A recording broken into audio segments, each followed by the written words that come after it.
नमस्कार, स्वागत है। मैं हूं आपके साथ मोहिनी त्यागी और आप देख रहे हैं जानू बिजनेस।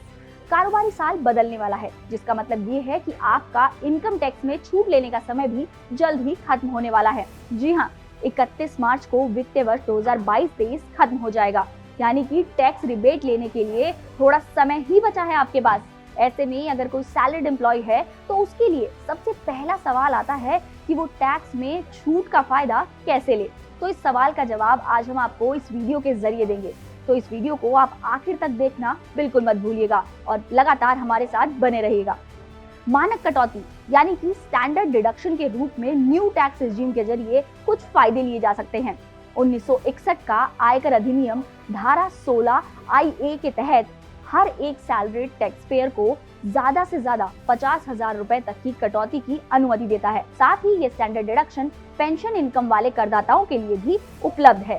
स्टैंडर्ड डिडक्शन कमाई का वो हिस्सा होता है जिसे काटने के बाद आपकी आय पर टैक्स लगाया जाता है। लेकिन ये तो आप भी जानते हैं कि स्टैंडर्ड डिडक्शन का फायदा आप ले सकते हैं। इससे बड़ा सवाल ये है कि इसको कैसे लिया जा सकता है। तो चलिए आपको समझाते हैं इसका पूरा कैलकुलेशन। बता दें कि इनकम टैक्स डिडक्शन के लिए टैक्स पेयर को नई और पुरानी रिजीम में से किसी एक को चुनना होता है।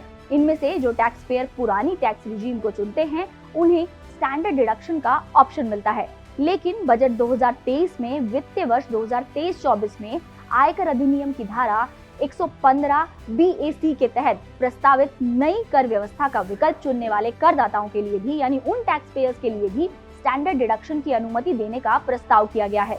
जिस प्रस्ताव के मुताबिक छूट कुछ इस तरह से मिलेगी आपको। तो सबसे पहले बात करते हैं सैलरी टैक्स पेयर्स की। अगर आपकी ग्रॉस सैलरी 10 लाख रुपए सालाना है, जिसमें से आपके 1,20,000 रुपए मकान के किराए के भत्ते के तौर पर कटते हैं, 80,000 रुपए यात्रा भत्ता के रूप में कटते हैं, जिसके बाद आपकी जो नेट सैलरी आती है वो लमसम 8 लाख रुपए के करीब आती है। तो अब आप धारा 160 IA के तहत 50,000 रुपए की छूट और धारा 16(3) के तहत प्रोफेशनल टैक्स के रूप में 2,500 रुपए की छूट ले सकते हैं, जिसके बाद आपकी सैलरी 7,47,500 रुपए पर ही आपको टैक्स चुकाना होगा। वहीं अगर हम पेंशन लेने वालों की बात करें और फिर उनकी टैक्स छूट की बात करें, तो मान लीजिए कि आपकी पेंशन 7,50,000 रुपए सालाना है। इसमें से आपको धारा 16 IA के तहत 50,000 रुपए की छूट मिलती है, जिसके बाद आपकी जो 7 लाख रुपए की इनकम है वही टैक्स देने के रूप में कैलकुलेट की जाएगी, यानी कि वही इनकम सिर्फ आपके लिए टैक्सेबल होगी।